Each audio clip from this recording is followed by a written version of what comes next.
So the United States now has to worry about a potential nuclear war with Russia.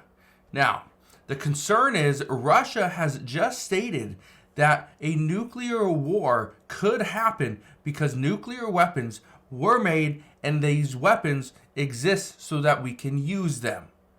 That's what Russia stated. That's what Russian President Vladimir Putin has stated. Now, he is warning the West and he's warning the United States, do not get involved. But that looks highly unlikely because the United States, again, is sending another weapons package over to Ukraine. So we're going to address these two new stories that have come out over the past 24 hours, address what this means to the United States and what this means for us moving forward. All I ask is one thing. It takes 2 seconds. Go ahead, hit that like button if you enjoy these daily updates. And now let's begin.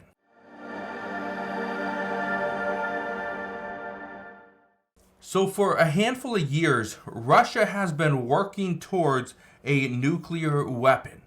They now have the ability and they have the power, they have the person in charge as well that's willing to use them. Just look at this. It says Putin warns the West that Russia is ready for nuclear war. He says weapons exist in order to use them. Also says Putin also said Russia might conduct nuclear tests and cautioned the United States not to escalate the war in Ukraine. Here's the issue. Putin says they are going to use and conduct nuclear tests. Here's the problem. When they were lining up to invade Ukraine, Putin said, no, these were just military exercises. These were just tests. They had no intention of invading Ukraine. So can we believe him when he says that they are going to conduct nuclear tests? I don't know. That's the problem. But what could the United States even do about it? What are we willing to do? Well, here's something I want to tell you. The United States at this time is attempting to provide more assistance to Ukraine. President Biden and the Biden administration, they announced just the other day that a new weapons package for Ukraine is coming after many months of warning that there were no money left. But there is money. So look at this.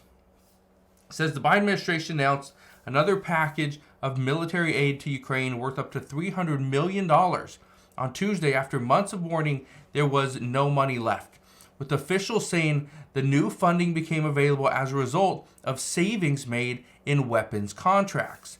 According to Jake Sullivan, he said, when Russian troops advance and its guns fire, Ukraine does not have enough ammunition to fire back. That's costing terrain, it's costing lives, and it's costing us, the United States and the NATO alliance, strategically. Well, President Biden had some stuff to say about that as well, and here's what he had to say.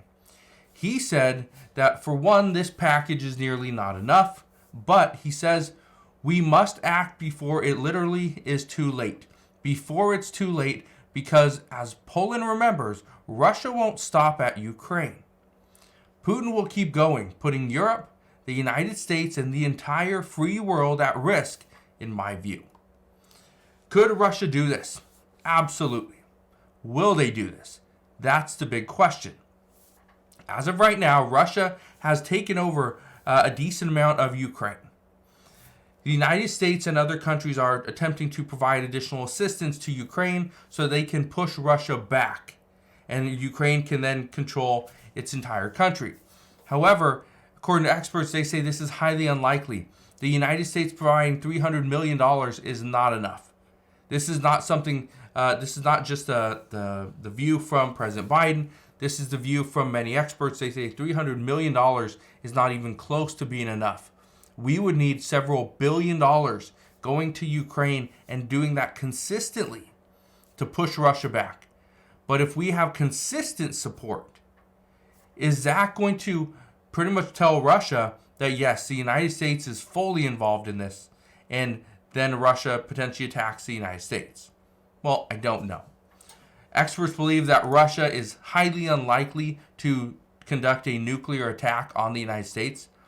If they were to provide and conduct any type of nuclear attack, it would not be on the U.S. it would likely be on Ukraine. But that's the thing. Are they going to conduct a nuclear attack on a country that is right there next to them? Some say no. Now, here's one thing I just want to read you, okay? I want to read you this. It says, from a military technical point of view, we are, of course, ready. This is what Vladimir Putin said in an interview just recently. He said, Russia boasts a more modern nuclear arsenal than anyone else, and that the West is working on modernizing its own. But, he said, this doesn't mean the world is heading for nuclear war, and suggests that President Joe Biden's experience ensures that he understands the potential danger of escalation. The thing that you need to keep in mind is that President Biden is not going to try to escalate any situation. Remember when the U.S. troops were being attacked over in the Middle East about a month or two ago? Well, President Biden waited. People were attacked multiple times. He kept waiting and waiting and waiting until there was actually serious injuries before the United States and the Pentagon decided, yes, we need to respond.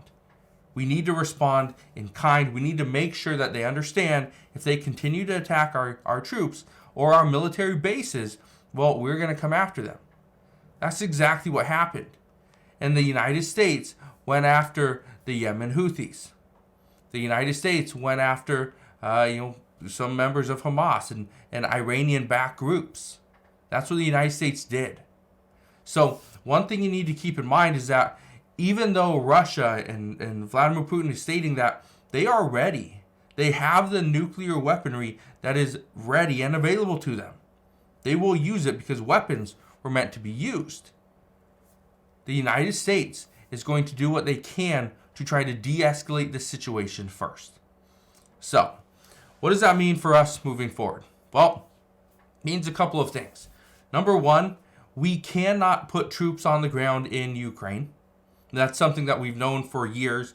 If we put U.S. military on the ground in Ukraine, and now we have U.S. troops battling Russian troops, that's going to be the start of complete devastation. The second thing we need to understand is that when it comes to the United States, we cannot push too much. If we provide too many weapons, we provide things that Russia doesn't even have or cannot contend with, that is going to look like an escalation of war.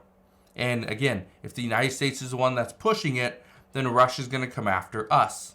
But again, it does not mean they're coming after us here on U.S. soil. It will likely be a military base, people overseas. That is what experts anticipate at this time. The third thing that you need to understand is that the entire world is waiting for this war between Russia and Ukraine to end, because this is one of the reasons why we are continuing to see inflation, especially for things like grain and oil. So, a lot of stuff is happening at this time, but as soon as we get more information on this, I promise I will fill you in on all the latest news and updates, but that is what we know as of today. So again, thank you guys for watching. Consider subscribing, and I'll see you guys on the next one.